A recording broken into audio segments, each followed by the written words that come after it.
coast of La Palma, the northwesternmost of the Canary Islands. Jutting out from deep Atlantic waters, La Palma stands 375 miles off the coast of southern Morocco. Fact was, he explained, a gigantic hunk of volcanic rock, several miles long, set on a searing fault line in the Earth's crust, had slipped in the last 40 or 50 years, maybe 12 feet down the steep cliff, detaching from the west flank. And somewhere behind this colossal, unstable chunk of rock lay, potentially, the simmering core of the mighty volcano of Cumbre Vieja. "That lets rip, the lot goes," Professor Landon asserted brightly. It had sent a staggeringly large rock, several cubic miles of it, crashing off the west flank of the volcano, straight into the Atlantic at more than 200 miles per hour, and surging along the ocean floor at maybe 400 miles per hour. I'm talking about one of the largest landslides in the past 1,000,000 years. Actually, I'm talking about the total collapse of the southwest section of La Palma. The packed audience of ex-military and naval officers, scientists, academics, and scions of ancient landed families, which had always shown an interest in such scientific matters, had listened wide-eyed as the professor explained the establishment of a gigantic column of waves, ascending from the seabed to the surface, driving forward to reach speeds of 500 miles per hour, and rising to a height of maybe 200 feet into the air as they arrived in shallow coastal waters. He described how the monstrous tidal surge would wipe out large hunks of coastal southern England, Spain, and West Africa.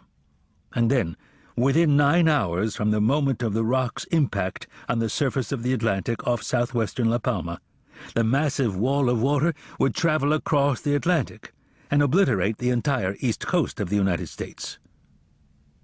"If Cumbre Vieja blows, this will happen," he confirmed.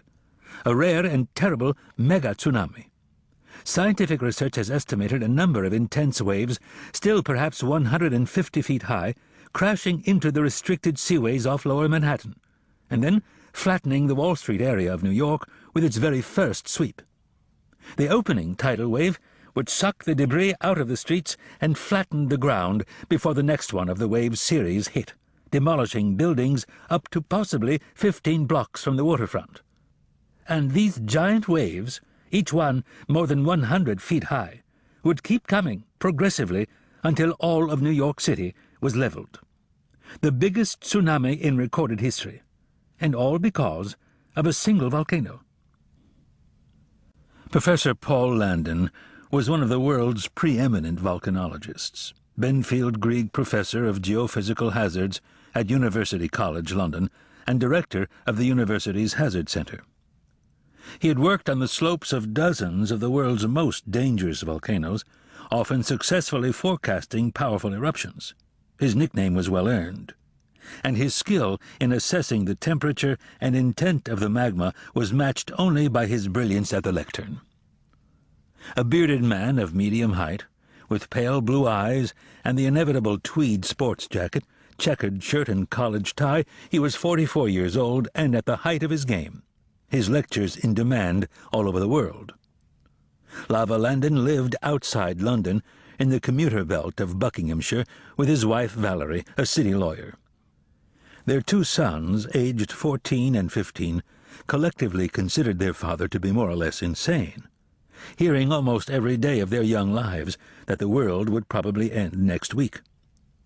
Their skepticism didn't faze Professor Landon in the least. Like many of his fellow academics, he was quite astonishingly self-absorbed and fireproof to criticism.